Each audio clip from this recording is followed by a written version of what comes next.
Bom dia para todos. Então, vamos dar início ao nosso segundo dia segundo encontro de Geometria Diferencial da UFES. Hoje nós temos o prazer de ter a palestrante Fernanda Rony, da UFC, que ela foi aluna do nosso departamento. Ela trabalhou, fez o doutorado na UFPB e agora está trabalhando na UFC, tá? Está fazendo pós-doutorado na UFC. E hoje, Fernanda, vai falar sobre fluxo pela curvatura média de gráfico no espaço-tempo Hobbes-Walker com condição normal ortogonal de Neumann. Você, Fernandinha, obrigada por aceitar o convite e obrigada por ser minha colaboradora também. Imagina, eu que agradeço o convite, a oportunidade de estar aqui, de retornar o meu estado natal, né, ainda que virtualmente, retornar à universidade onde eu fiz a minha graduação, e novamente agradeço o convite, né, e queria só comentar que o Almir foi quem ministrou o meu primeiro curso de geometria diferencial. E, bem, como a Maria falou, a gente se conheceu durante o meu doutorado, né? A gente fez um trabalho em colaboração que contribuiu também para a minha tese, né? Certo? Então, uma das melhores, a universidade, né? Bem, posso começar compartilhando a tela, Maria? Pode sim, por favor.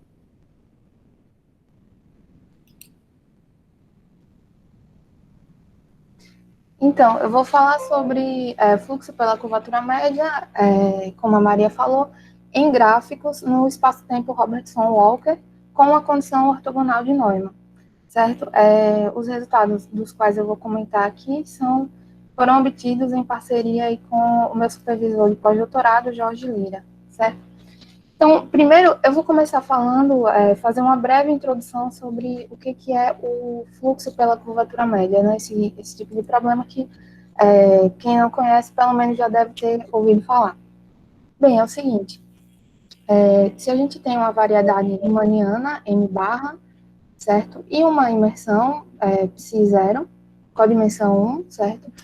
E a gente vai dizer que uma variação dessa imersão, certo?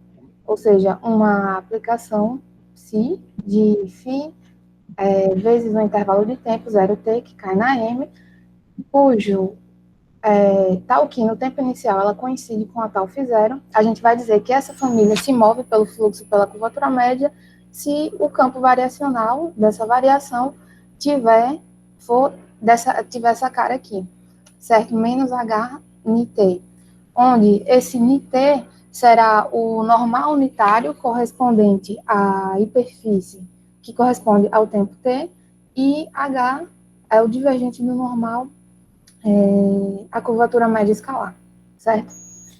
Bem, a gente pode escrever também a curvatura média escalar dessa maneira, né? Curvatura média ou a curvatura média, o vetor de curvatura média, como menos o operador de Laplace-Beltrame do posição, da imersão, certo? Então, dessa maneira, só vou retornar aqui para o slide anterior, essa equação aqui, a equação do fluxo pela curvatura média, né? A gente pode substituir esse termo daqui e escrevê-la, então, dessa seguinte maneira, certo? Veja que essa equação, ela acaba lembrando a equação do calor, lá do Rn, né? Só que qual é a sutileza aqui dessa equação com respeito à equação do calor? É que esse operador aqui é agora o operador de Laplace-Beltrame, que varia conforme a métrica, né? Para cada tempo, lembrando, para cada tempo eu tenho uma imersão e, portanto, uma métrica correspondente. Devido a esse fato, aqui quando a gente abrir, isso vai ficar um pouco mais claro um pouco mais adiante, quando a gente abrir aqui os termos de segunda ordem desse cara, vão aparecer também termos de primeira ordem junto. Portanto, essa equação aqui, a equação de fluxo pela curvatura média, vai ser quase linear, em contraste com a equação do calor lá do Rn, que é linear, certo? Agora, uma computação da primeira variação da área com respeito àquela variação, a variação pelo fluxo pela curvatura média, a gente chega nessa quantidade aqui. A primeira variação da área no tempo inicial é menos a integral da curvatura média ao quadrado. Com isso, a gente conclui que a área é decrescente ao longo do fluxo, certo? Só que, assim, mais geralmente, se eu tenho uma variação de uma certa hiperfície, cujo campo variacional é dado dessa forma, a gente tem que a primeira variação da área é escrita como a integral da curvatura média vezes AF, que é componente do campo variacional. Certo? Então, se a gente pensar aqui num produto interno do L2, essa quantidade aqui, menos H, HNI, pode ser interpretada como o gradiente do funcional área, certo? Certo? Eu tenho aqui a primeira variação da área, seria o gradiente do funcional área, vezes o campo variacional da variação. Então, por conta dessa discussão, o fluxo pela curvatura média é também conhecido como fluxo gradiente da área, né? Ou seja, ele também é motivado pelo problema de encontrar a variação tal que o decrescimento de área é o mais rápido possível. Certo? Eu vou passar aqui para o caderninho, eu vou fazer só algumas ilustrações para a gente ver como é que se comporta o fluxo pela curvatura média. Peço desculpa se vocês estiverem ouvindo algum barulho no fundo de obra, que está tendo obra aqui ao lado. Não sei se está atrapalhando muito vocês. É um pouco ruim desenhar com esse negócio aqui, mas enfim. Se eu tiver, por exemplo, uma esfera, e eu coloco para variar pela curvatura média, o que aconteceria com ela? Veja, só lembrando, a velocidade do fluxo é menos HNI. Como a esfera tem curvatura média constante, e eu sei que eu estou aqui decrescendo a área, então eu vou andar simplesmente para dentro, em todos os pontos eu vou andar para dentro essa quantidade aqui, menos a curvatura média. Então a esfera acaba fazendo apenas uma contração, certo? E aí, com o passar do tempo, chega uma hora que ela simplesmente colapsa em um ponto.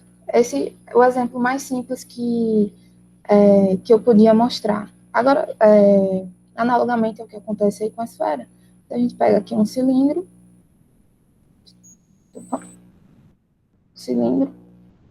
coloca para fluir pela curvatura média, vai acontecer algo similar, ele vai simplesmente diminuindo aqui o pescoço.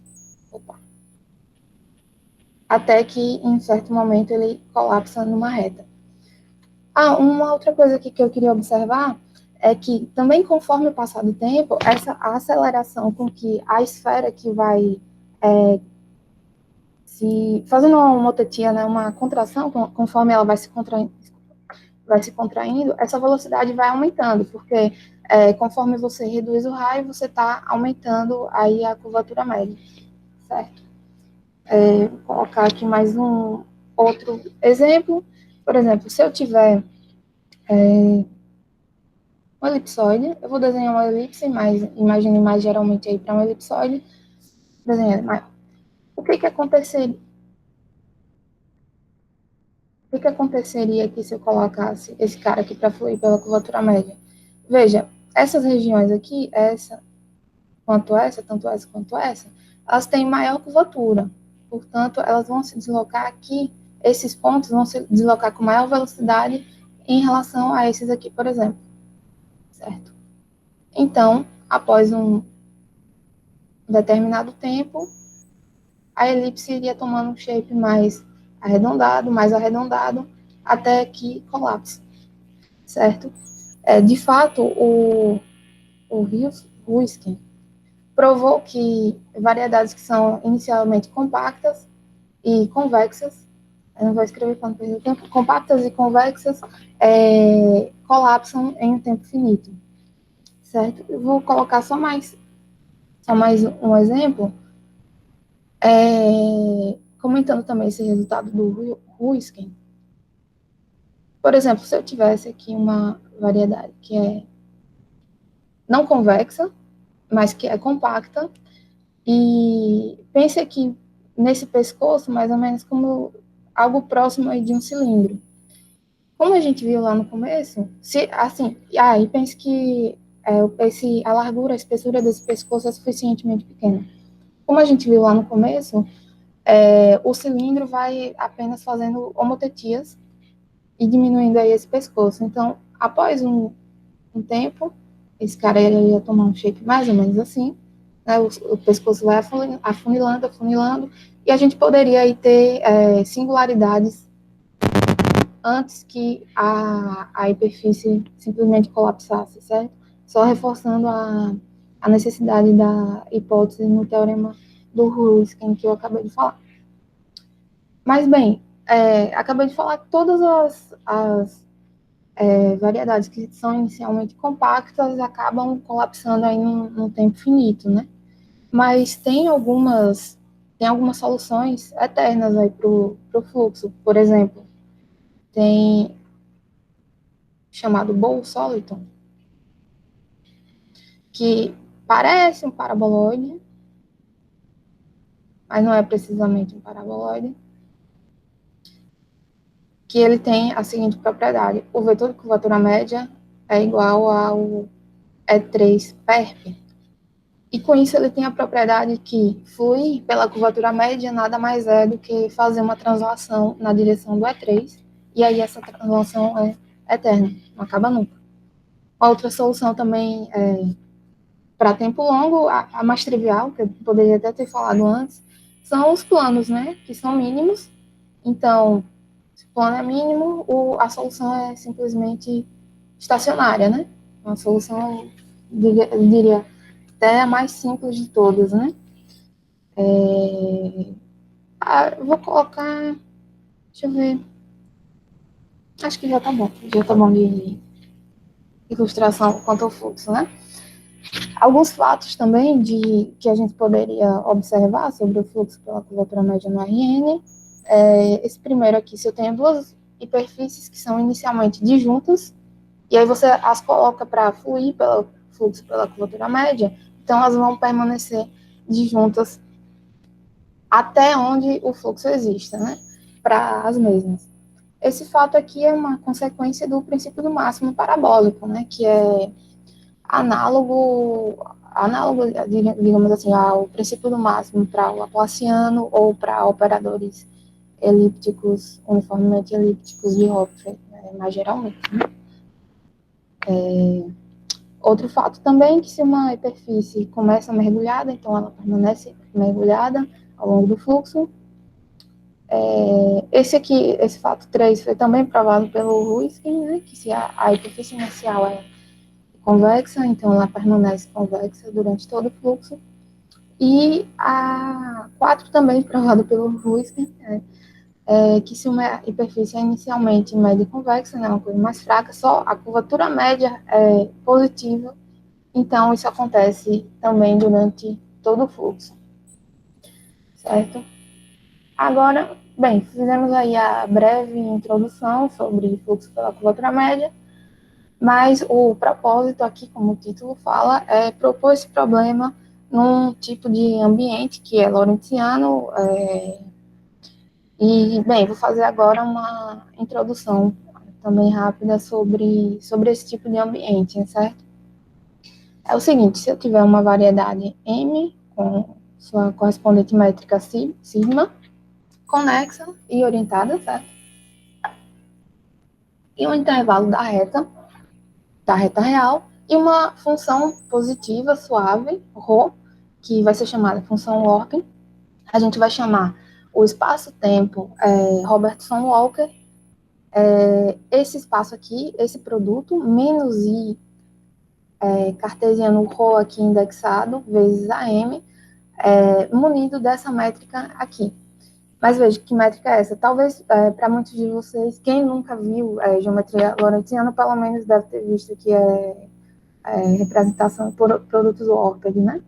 A métrica é dada pelo seguinte: a gente traz aqui, pela projeção da coordenada real, a gente faz o pullback da métrica real, faz a mesma coisa com a métrica da M, e a gente pega essa funçãozinha aqui, o Orped, pega essa função e simplesmente faz aí uma dilatação ou contração com a métrica da M, que vai ser chamada folha, certo?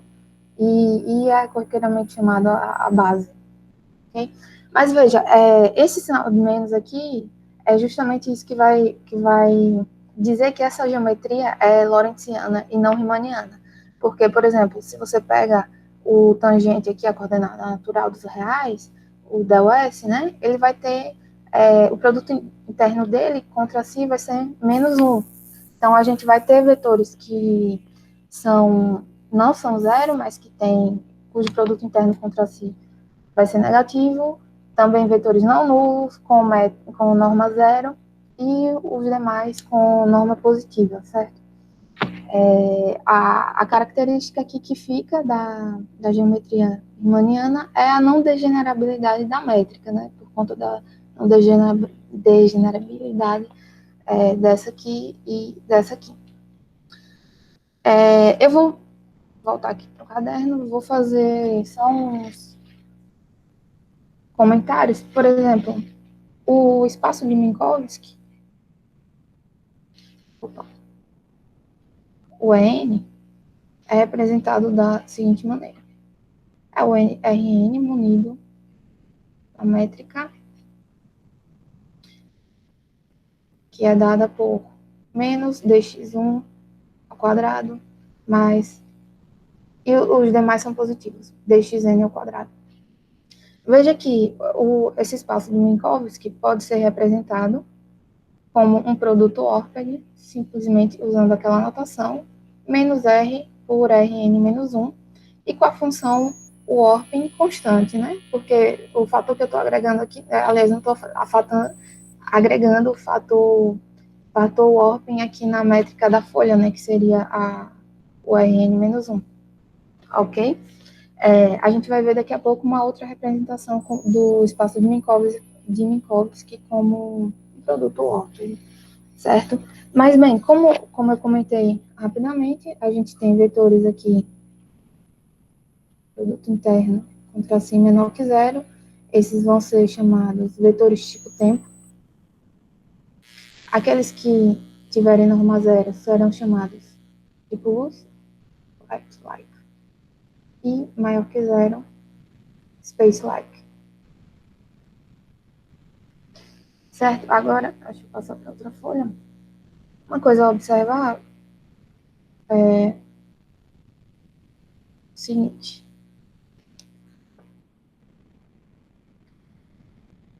Aqui eu vou tentar fazer o E3. Imagine que só para simplificar o desenho, imagine que é essa reta aqui, o R2.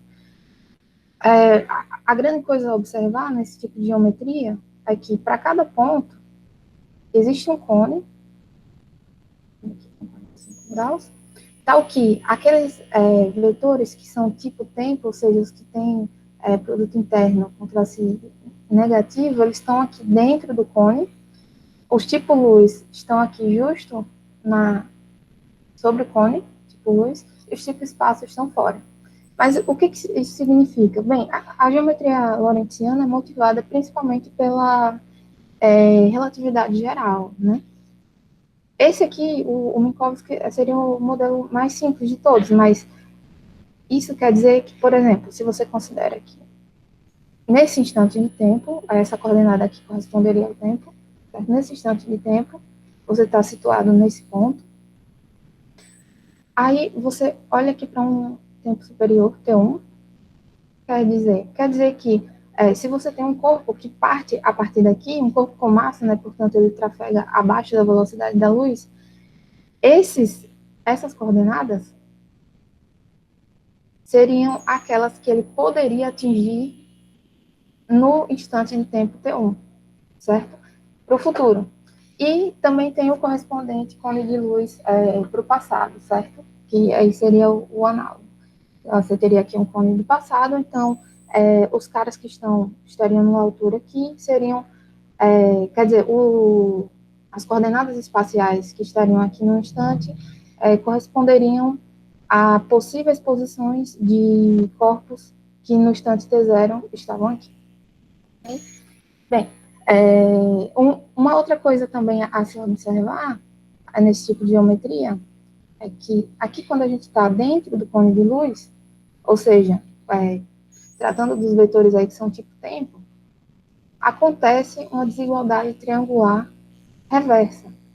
Quer dizer, esse lado aqui é menor ou igual que a soma desse com esse.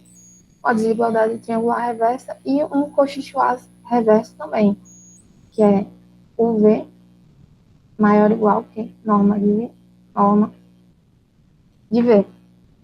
Por conta dessa desigualdade aqui de cochichoar reversa, a gente tem, na verdade, uma noção de ângulo hiperbólico entre vetores que são tipo tempo. Na verdade, só para adiantar essa parte, o espaço hiperbólico pode ser visto aqui como os caras que estão no espaço de Minkowski, tá ok, x interno x é igual a menos 1.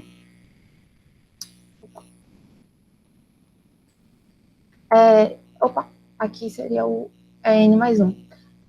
É uma coisa legal porque, por exemplo, no RN o espaço hiperbólico não aparece assim naturalmente como a imersão isométrica de codimensão 1, você tem que colocar codimensão maior para o hiperbólico entrar aí.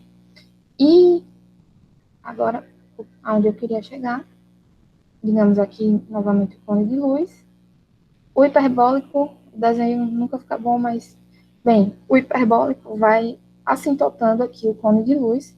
E veja, esses caras aqui são os time-like que tem norma menos 1, eles estão bem aqui, ou seja, eles podem ter, quando você volta para a métrica euclidiana, tamanhos arbitrariamente grandes, né? Mas o interessante é que, dessa maneira, a gente pode escrever o Minkowski como um tipo de coordenadas polares.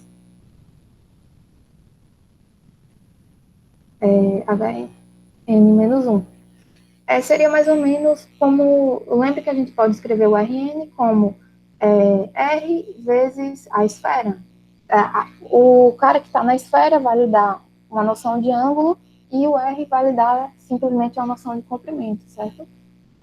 Aí aqui tem uma função ortho, que é a identidade, certo? Simplesmente, para cada vetor é unicamente determinado por um cara no hiperbólico, que vai dar uma noção de ângulo, e aí não vou desenhar aqui, não vai sair direito. E o S vai simplesmente dar a direção dele, certo? Eu falo isso só para dizer que o Minkowski também pode ser descrito como esse modelo de produto óptimo, que foi, na verdade, o modelo que nos inspirou a partir de um trabalho que já existia no Minkowski. No Minkowski, aí a gente tentou fazer para espaços-tempo mais gerais aqui, como o Robertson Walker, certo? Então, tem outros espaços aqui que são mais, que aparecem bastante, né? O espaço de Sitter, o anti-de Sitter, o steady state. Mas, bem, foquei um pouco mais no Minkowski, só para a gente ter, quem nunca tinha tido contato com geometria lorentziana, só para ter um pouco mais ou menos a ideia, né? Certo? Muito bem. Só fixemos a notação, lembremos aqui que essa função ρ será a função ordem, né? Aquela que vai dar uma dilatação, uma contração enométrica da folha, certo? Algumas coisas, vou falar aqui algumas hipóteses que a gente vai assumir ao longo das computações, que essa aqui a gente vai assumir que rolinha seja não negativo, porque, veja, como eu falei, esse tipo de espaço-tempo é motivado principalmente pela relatividade geral e, como a gente supõe não, foi observado, inclusive pelo astrônomo Hubble, que o nosso universo está em expansão.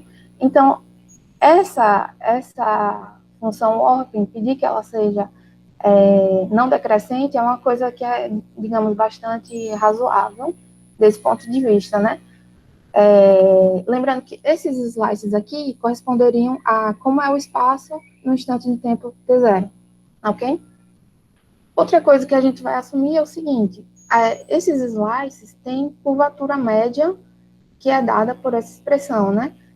Rolinha do t0 sobre t0. A gente só vai pedir que lá no ambiente o linsup e o linif estejam longe de zero e longe de mais infinito.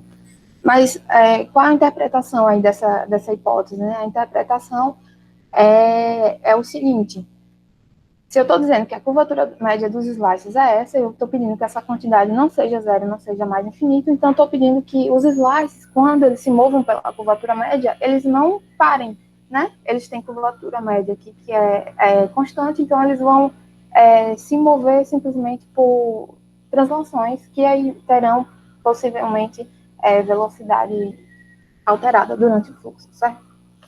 Eu vou tentar acelerar mais um pouco aqui. Uma outra condição que a gente vai pedir também ao longo da... Desculpa aí pelo barulho no fundo.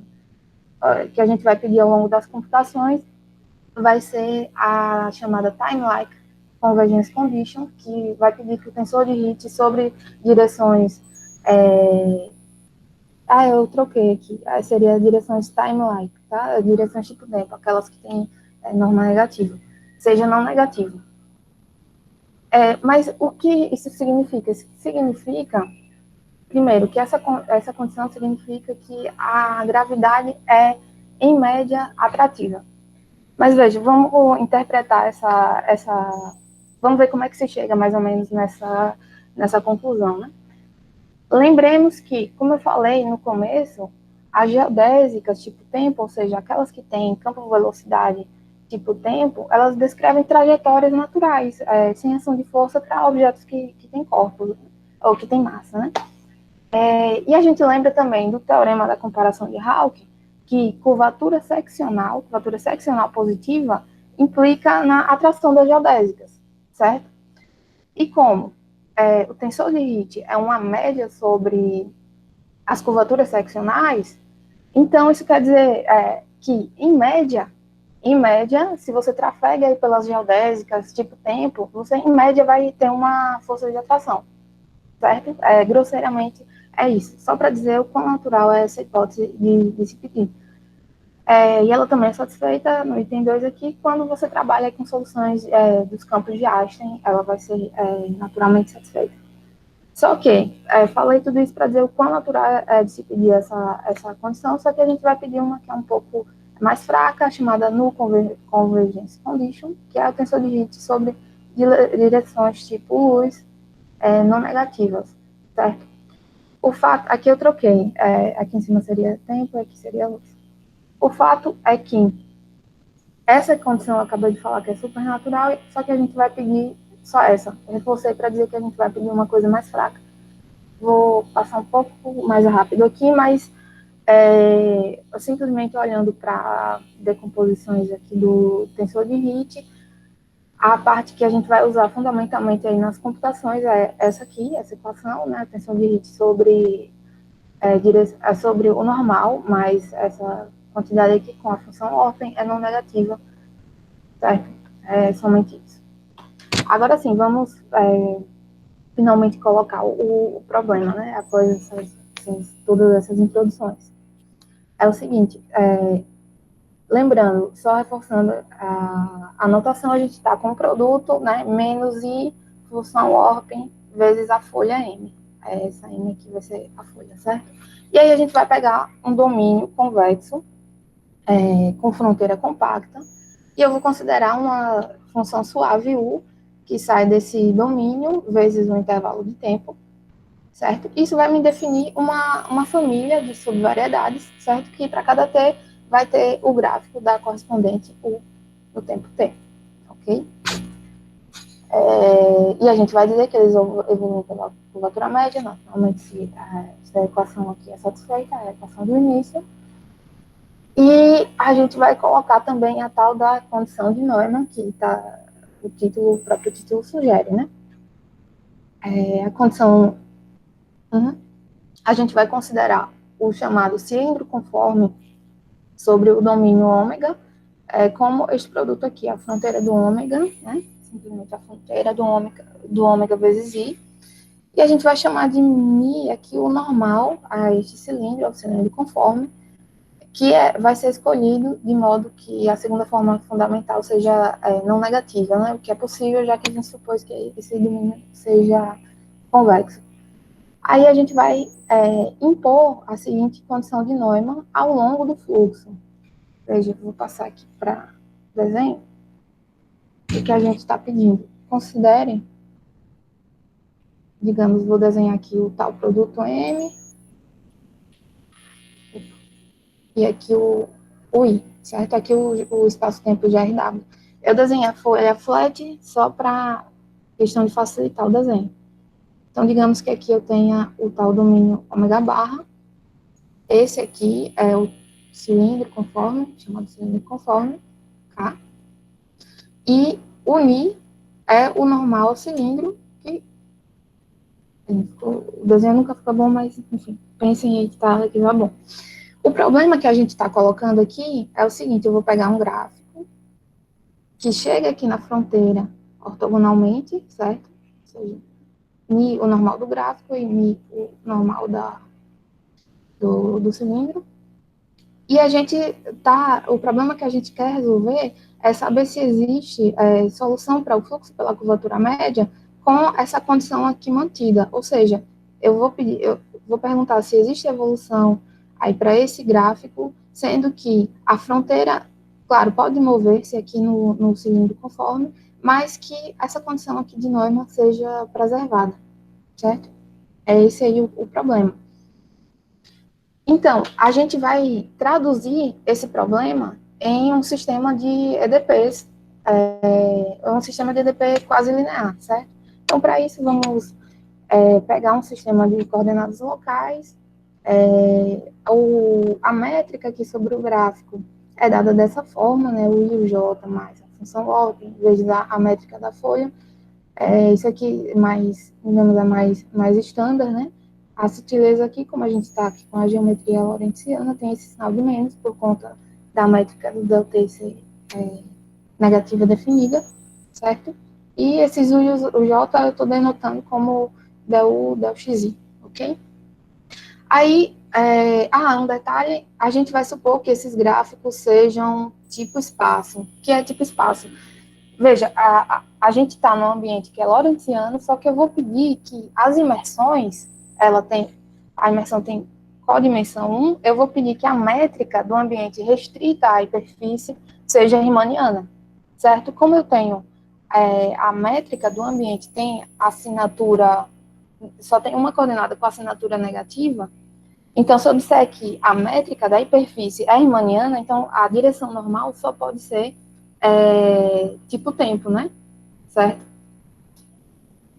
É por isso que o normal é dado, desculpa, por isso que o normal é tipo tempo, ok? E aí a gente deduz também as expressões locais para o normal, né? Certo? A expressão da curvatura média. E uma coisa que, como eu comentei, que os gráficos são tipo espaço, daqui da equação do normal, a gente chega que o gráfico é tipo espaço. Primeiro, a gente sabe que o gráfico é tipo espaço se associa o normal a tipo tempo, né?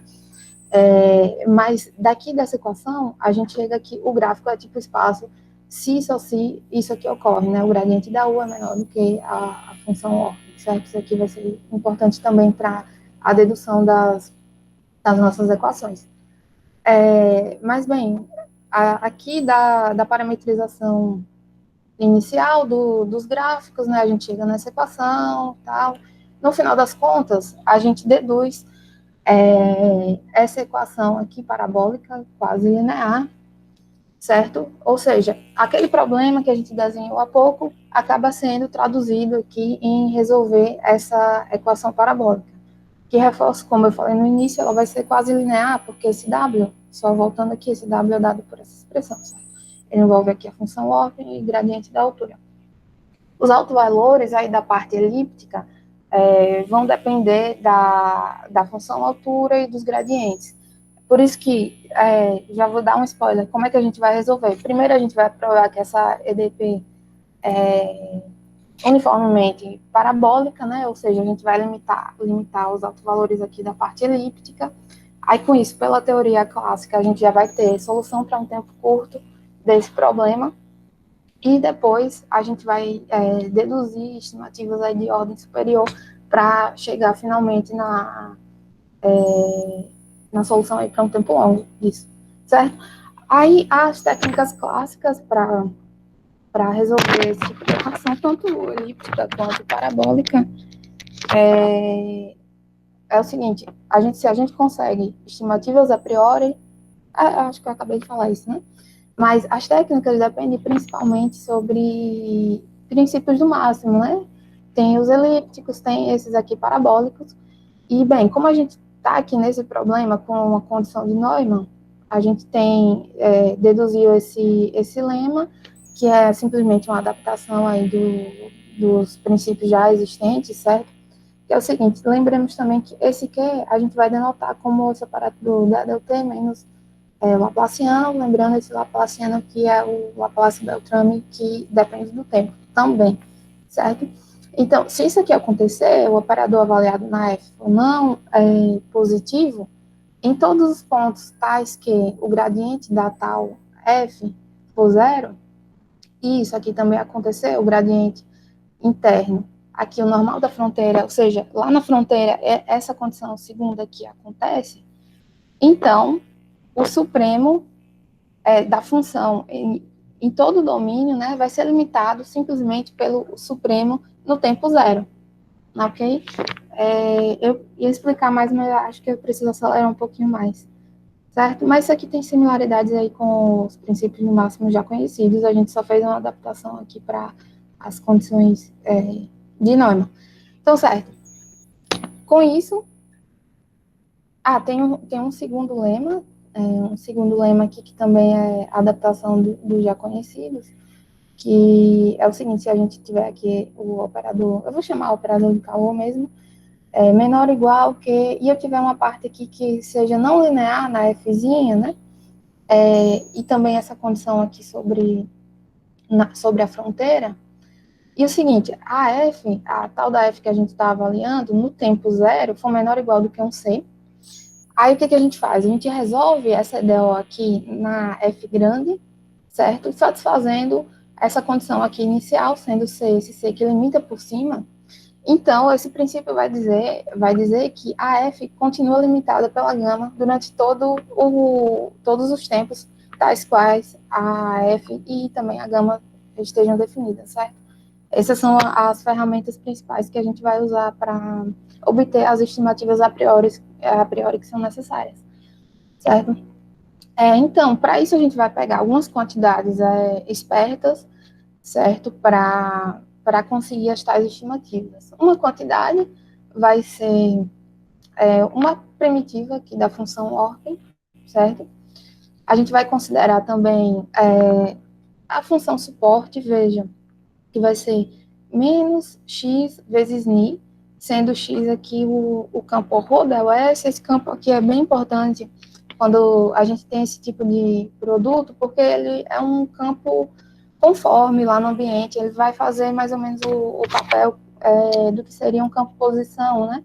Inclusive, quando você tenta recuperar alguns modelos, por exemplo, mais simples, aqui no caso nosso o modelo de Minkowski, esse campo aqui, ele acaba substituindo justamente o campo posição. Por isso que essa quantidade aqui dá, de fato, uma noção de ângulo, né? Posição contra o normal.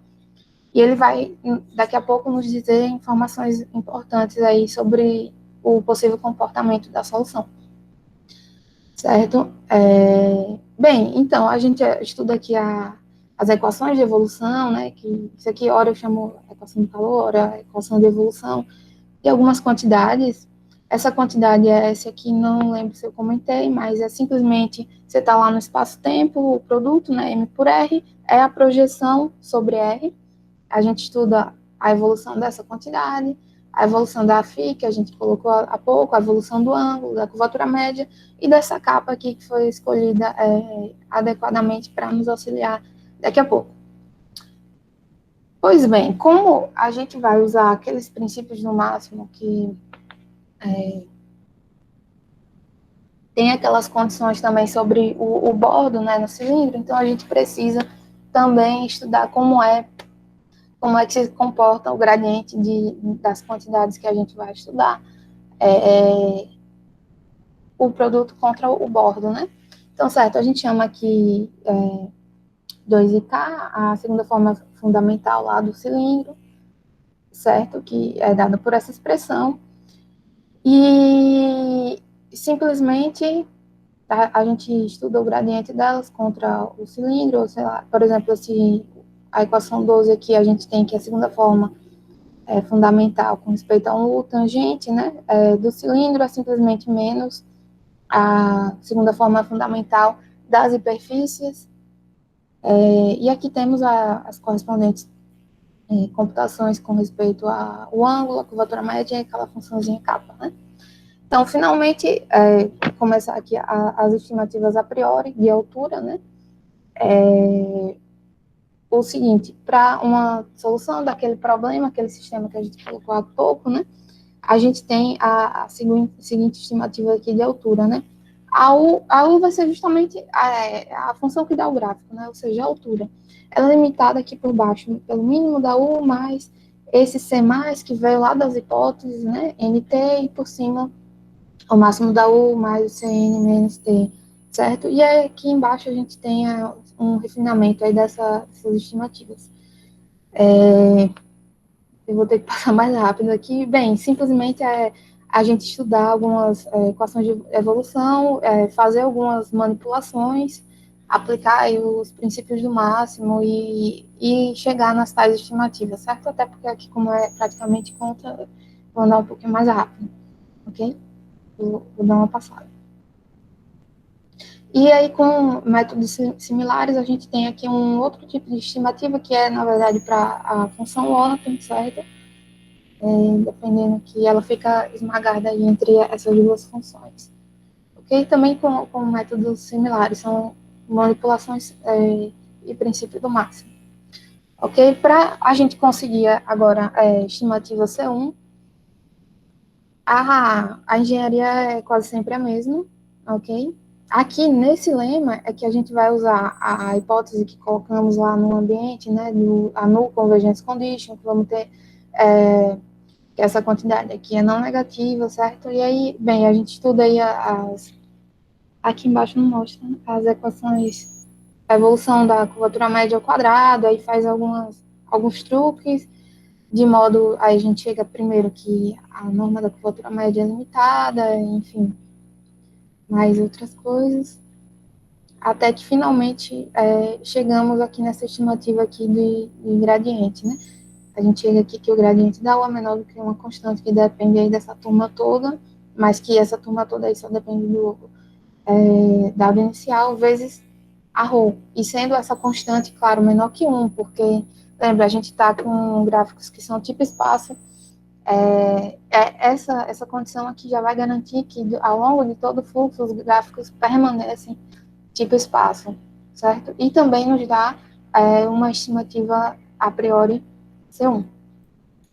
Ok? A gente consegue aqui com métodos similares também uma outra variante de estimativa C1, ok?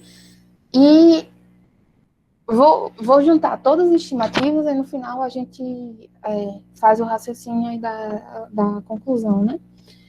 Para as estimativas de segunda ordem, a gente precisa, ou seja, estimativas da norma do operador de fórmula, né, segunda forma fundamental, a gente precisa estudar também, para usar o mesmo método, né, a equação de evolução da norma do shape, né?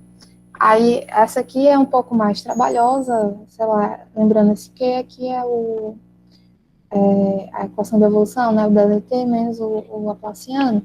Quando aparece esse Laplaciano, a gente vai precisar deduzir uma fórmula que é do tipo fórmula de Simons, né, o Laplaciano da norma do shape.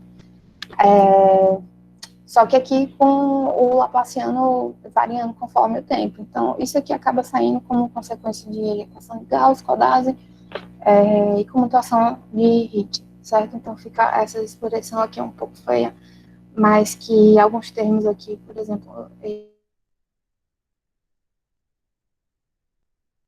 com a curvatura só do ambiente, certo?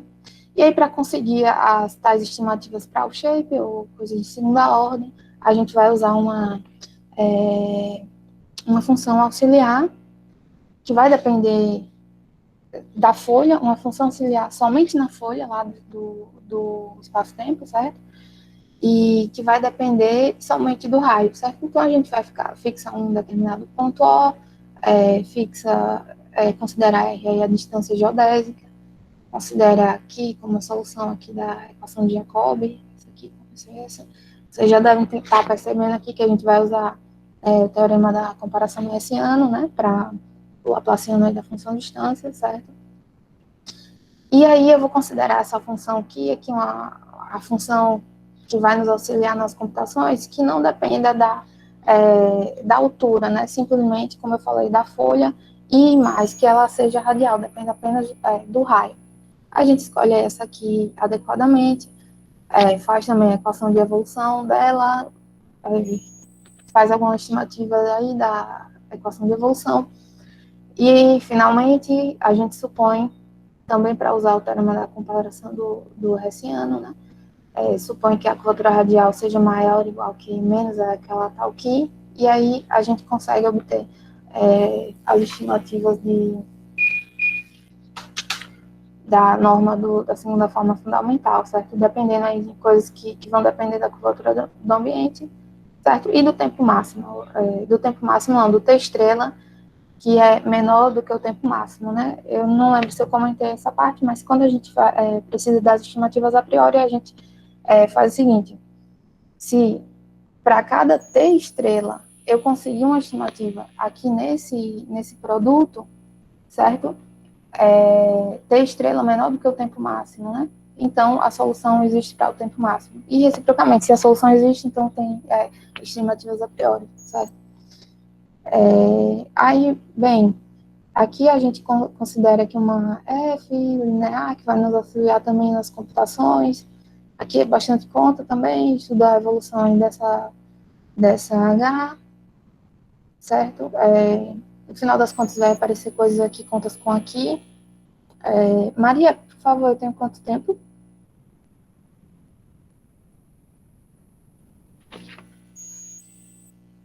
5 minutos, Fernando. Ah, tá ok.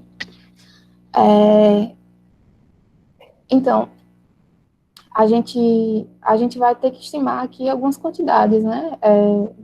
Enfim, a gente estuda aqui o Laplaciano dessa aqui, vou negar aqui parte da hipótese, opa, negar parte da hipótese, enfim, é computação mesmo, aqui em algum lugar aparece o hessiano da tal que a gente vai conseguir estimar usando o teorema da comparação do hessiano, que nós já pegamos espertamente no início, né? No final das contas, enfim, eu vou passar um pouco mais rápido. No final das contas, a gente usa aquela segunda versão do princípio do máximo e chega nas tais estimativas, ok? Muito bem, conseguimos aí as estimativas que precisávamos. Então, o seguinte, como eu já comentei, as estimativas que obtivemos, tanto de altura, que correspondem também, se fosse as estimativas da ρ, e esse W aqui que envolve o gradiente, com tudo isso, a gente chega que essa equação, que é o nosso problema sintetizado, ela tem solução aí para um tempo curto, certo? Só que o nosso objetivo aqui é provar, ou tentar, a priori, né, provar a existência para um tempo longo, quer dizer, que o fluxo existe para todos os tempos, certo? Só que, bem, a teoria clássica que já garantia uma existência para um tempo curto, para garantir a existência para um tempo longo, a gente vai precisar de estimativas de ordem superior, né? Uma é a estimativa do shape, digamos, a de segunda ordem, que já conseguimos garantir. Para garantir as de ordem maior, ou seja, das derivadas covariantes do shape operator, também não coloquei aqui, mas é um argumento de indução. Primeiro a gente vai provar para a dimensão 3, e em seguida a gente faz equações de evolução. A engenharia é sempre mais ou menos parecida, e com isso a gente consegue estimativas aí uniformes para todas as ordens, certo? Então é o seguinte, eu falei, a gente quer provar aqui a existência de solução para todos os tempos, né? Acabei de comentar que com argumentos estándares a gente consegue estimativas espaciais de todas as ordens, só que dessa equação aqui que a gente tinha deduzido aí no início, esse W aqui, ele envolve coisas, altura da U e termo aqui, o gradiente da U, né, coisa de primeira ordem. Já a curvatura média envolve ela pode ser escrita, né, como alguma coisa do shape, a norma do shape, mais algumas derivadas dele. Então, dessa equação aqui, a gente pode concluir que, se a gente tem estimativas espaciais de todas as ordens, então a gente vai conseguir, simplesmente por essa igualdade, conseguir estimativas de todas as ordens para as derivadas temporais também, certo? E agora, o seguinte, vamos supor, por contradição, que o fluxo exista apenas para um tempo curto. Como a gente acabou de falar, a gente consegue estimativas aí de todas as ordens para os tanto espaciais quanto temporais. Aí, se elas são uniformes de todas as ordens, pelo teorema de Arzelà-Ascoli, a gente conseguiria aí um limite suave para o tal tempo, se fosse finito, né? A gente conseguiria aí uma hiperfície que seria suave. Só que nesse caso, a gente poderia, sendo ela suave, a gente poderia recomeçar o fluxo fazer a mesma coisa que a gente fez no começo e conseguir a existência aí para um tempo pelo menos curto, a partir dessa MT, certo? Então, a gente conseguiria, se o tempo fosse finito, o tempo máximo, a gente conseguiria estender mais um pouco. Então, o tempo tem que ser infinito. É similar ao que acontece quando a gente vai resolver, por exemplo, o gráfico de uma curva, né? Se o gráfico for contínuo, não estendível a partir de um T, então você tem que ter que alguma das derivadas deve estourar, né? Se você tem todas as derivadas aí controladas, então você consegue estender um pouquinho mais, certo? Então, com isso, acabamos de provar aqui o teorema, certo? Sintetizando aí toda essa história das estimativas e o que acabamos de resumir na página anterior, a gente acabou de provar esse teorema. Você tem um espaço-tempo, o RW, que obedece a Newton-Rain's Condition, e cuja função óptima satisfaz essas duas condições aqui, que a gente colocou lá no início, e mais essas duas que a gente já colocou e justificou, né? Então, você tem um domínio compacto, convexo, e o seu cilindro conforme. Aí, se eu pego um gráfico que é tipo espaço suave, que intersecta o tal cilindro ortogonalmente, então existe solução para tempo longo, preservando aí essa ortogonalidade do cilindro, certo? Essa foi a primeira parte que acabamos de provar. A segunda parte é que, adicionalmente, se o dado inicial for média convexa, ou seja, possuir curvatura média positiva, e essa quantidade aqui, o tensor de Hit, na direção ds for limitado por cima, então a solução permanece média convexa para todos os tempos, né? Só essa última parte aqui faz alusão com o que o Huisken provou lá para o RN, que nós comentamos lá no começo, certo? Essa segunda parte aqui também eu não vou nem comentar, eu vou encerrar por aqui, mas enfim, só algumas computações também, e agradeço a atenção, desculpa ter extrapolado um pouco no tempo.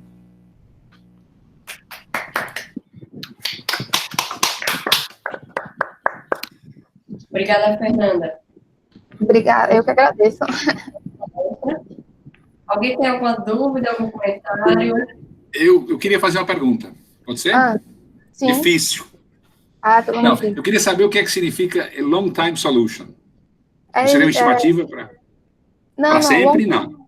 É para sempre, que o fluxo existe no intervalo de tempo zero a mais infinito. Ah, bom. Então, eu acho que eu perdi essa informação no começo. Sabe que eu estou... Tá certo. Porque eu tive que acelerar muito, é muita coisa, na verdade, para falar. Não, tem dúvida. Eu achei belíssimo, achei técnico demais, muito, muito, muito duro, é um teorema muito difícil. Deixa eu te falar outra coisa, a condição rolinha positivo, a condição de Hubble,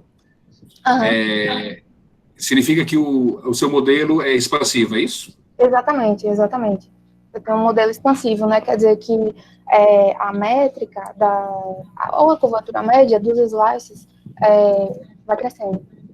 Ou seja, é o nosso modelo, por exemplo, o do Big Bang, por exemplo, satisfaz essa condição. Beleza. Tá bom. Alguém tem mais algum comentário? Obrigada a você. Miss Hoing. Alguém quer comentar mais alguma coisa? Perguntar a Fernanda? Nada? Então, vamos agradecer novamente a Fernanda. Fernanda, muito obrigada pela bela palestra. Eu que agradeço. Eu que agradeço a participação, o convite e a atenção.